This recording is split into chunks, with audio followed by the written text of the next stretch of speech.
उसकी सार बात याद है, थोड़ा जितना स्मरण में आ जाएगा आपको सुनाएंगे।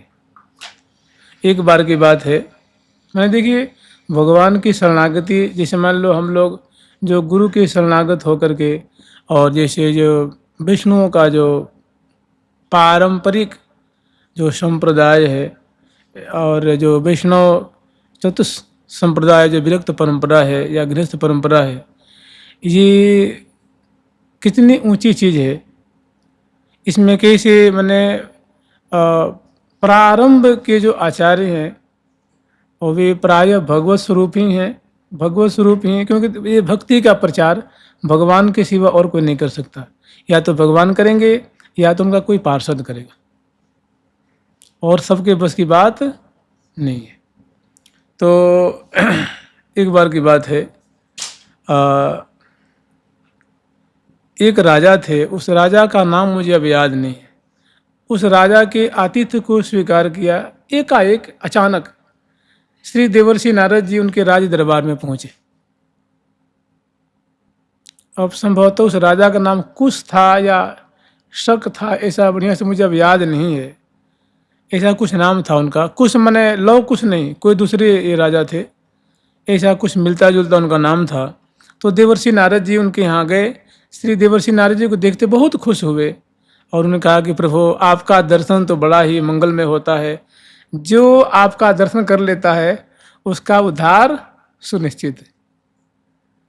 और बहुत प्रीतिपूर्वक उनको उच्च सिंहासन पे बैठा करके चरण धोया और बढ़िया से उनको भोग लगाया, आचमन कराया, मुख धुलाया, वस्त्र दिया मुख पोंछने को, और मुखवास आदि दिया, तांबुल दिया, और बड़े प्रेम से उनकी आरती करी, चरणों में प्रणाम किया। गदगद हो गया बेचारा। फिर बहुत सारी बातें हुई।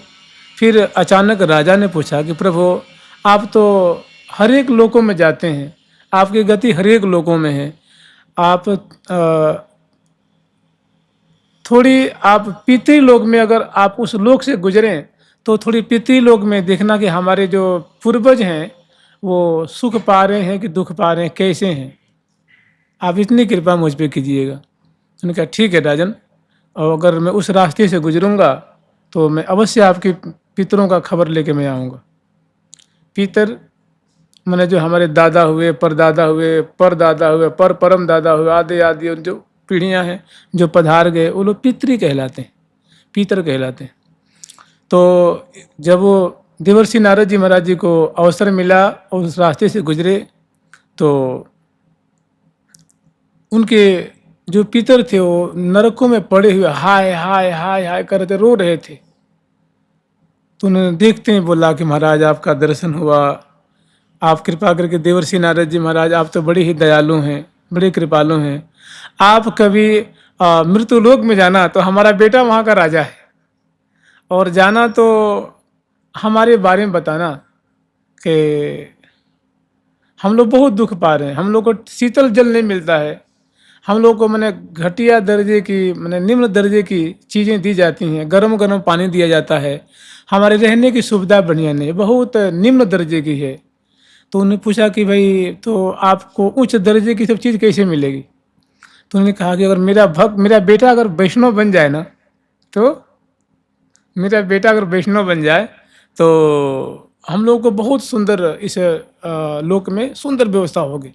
फिर हम लोगों को पंचमेवा मिलित खीर मिलेगी और सुंदर सुंदर फल मिलेंगे, सुंदर सुंदर रस आदि हमको मिलेगा। मैंने कहा ठीक है, हम ये सूचना जाके तुम्हारे बेटे को दे देंगे। फिर कभी आए तो उस राजा के आतिथ्य को स्वीकार किया और फिर उन्होंने बहुत प्रेम से उनकी सेवा करी। सेवा करने के बाद फिर वही बात राजा ने पूछा कि महाराज जी आपके चरणों में मैं प्रणाम, मैं पुरानी बात आपको याद दिलाऊं, क्या कृपा करके आप कभी पितृलोक में गए थे? हमारे पितर कैसे हैं? बोले हाँ राजन, अरे मुझे बहुत बढ़िया से तुम्हारी बात याद है, मैं वहाँ से होके आया हूँ। सच पूछे तो तुम्हारे पितर लोग बड़े दुख पा रहे हैं, और तुम्हारा हमारे पितरों को, जो राजा रोने लग गया बेचारा कि हमारे पितरों के दुख से मुक्ति कैसे हो।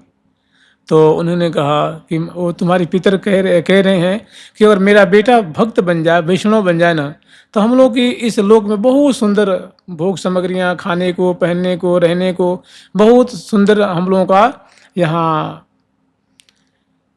इंतजाम हो जाएगा, सुंदर व्यवस्था होगी। आप थोड़ी हमारे बेटे को समझाना कि वो वैष्णव हो जाए, भक्त हो जाए। तो श्री देवर्षि नारद जी ने कही कि तुम्हारे पितर चाहते हैं कि तुम भक्त हो जाओ। महाराज, ये रानी जो थी उसकी वो कोने में बैठ के सुन रही थी। तो उसको लगा बातचीत हो रही तो चुपचाप सुनती रही, उसने कुछ प्रतिक्रिया नहीं दिया। और उसके बाद जब ही देवर्षि नारद जी चले गए तो राजा का तो बिल्कुल मन बन गया था। ये कहते हैं मनस चक्रे, उसका मन गया था अब तो वैष्णव होना ही है, अब भक्त होना ही है।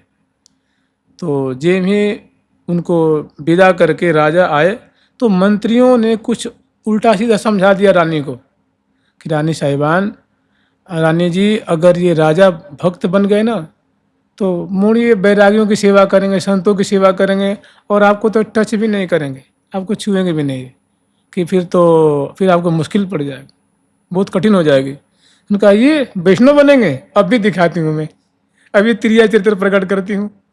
अब तो महाराज राजा का था बड़ा सुंदर मन जो है एकदम हर्षित था। ये भी उनको विदा करके राजा आए तब तक तो उन्हें नाटक पसार दिया कि अगर तुम बाबा जी मैंने साधु बने ओ तुम अगर वैष्णव बन जाओगे तो साधु बन जाओगे तो तुम साधुओं की सेवा करोगे और हम लोगों से प्रेम नहीं रखोगे, तो खबरदार जो वैष्णव बन गए तो देखते हो कैसे बनते हो तुम। तो बेचारा उसका सब वो मैंने मनोबल एकदम डाउन हो गया, ढीला हो गया, वो त्रिया चरित्र के आगे बिल्कुल नतमस्तक हो गया।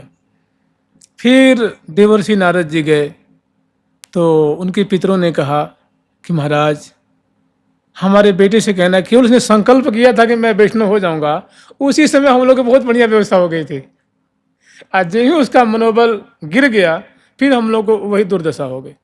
तो कहे थोड़ी कि जाके कहना कि मेरा बेटा है, थोड़ी हतोत्साहित न हो, वैष्णव हो जाए।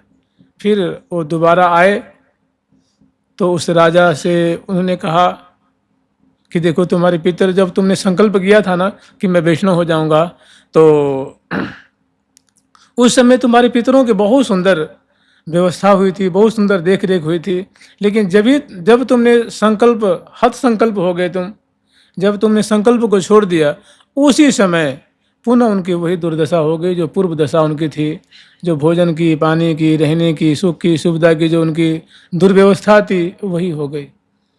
फिर उसने कटिबद्ध होकर के और फिर उसने सोचा कि भाई अब क्या करें। तो उसने फिर ऐलान किया कि मैं अब वैष्णव बनूंगा। फिर रानी अपने नाटक पसारे, उसने 2 थप्पड़ दिया उनको, हाँ? 2 थप्पड़ दिया रानी को। अब तो एकदम म्याऊं म्याऊं करने लगी हो कि जैसी आपकी मर्जी हो वैसे करिए, और तुम्हारे लिए हम अपने पितर को दुख भोगवाएं क्या? तू रहे तो और यहाँ से निकल जा, तो मुझे वैष्णव होना है तो होना है। महाराज ये पुराण की कथा है। अब महाराज फिर जब वैष्णव हो गया हो, और वास्तव में जब वैष्णव हो गया तो खूब संतों की सेवा करता। ठाकुर जी वैष्णव होगा ना तो आप भी जानते हैं प्रभु जी कि वैष्णवी दीक्षा लेते ही गुरुदेव उसको ठाकुर जी की सेवा देते हैं, जैसी परंपरा होती है, या तो साई राम की, या तो गोपाल जी की, या तो रामलला जी की, या तो लक्ष्मी नारायण जी की, या तो राधा कृष्ण की, या तो केवल कृष्ण की, जैसी उनकी परंपरा होती है उस समय उसको ठाकुर जी की सेवा दी जाती है कि बच्चा ये आपके ठाकुर जी हैं और तुम अब इनके दास हो गए या इनके शरणागत हो गए। अब इनको जो तुम खाओगे पीओगे इनको भोग लगाओगे, और जो मैंने अर्पित करके ही तुम कुछ भी अब उपयोग करोगे, क्योंकि अब तुम अब सामान्य नहीं रहे, तुम भगवान के सेवक हो गए। अब तो महाराज उसके यहाँ खूब चहल पहल राजा के होने लगी। और जब देवर्षि नारद जी गए तो उसके पितर इतने सुख भोग रहे थे, उन्होंने कहा कि महाराज यहाँ तो हम जा तो सकते नहीं, हमारे बेटे को आशीर्वाद जाके कह देना कि बेटा हम बहुत अब प्रसन्न हो गए, बहुत खुश हो गए हैं, अब तो हम नाचते हैं, खुशी मनाते हैं। तो वास्तव में राजा फिर वो रानी भी सुधर गई, रानी भी भक्त हो गई। और फिर राजा मुझे वो राज दरबार में महाराज वो चहल पहल, रोज कथा है, कीर्तन है, जप है, पूजा है, पाठ है, आरती है, पूजा है, संतों का समागम है।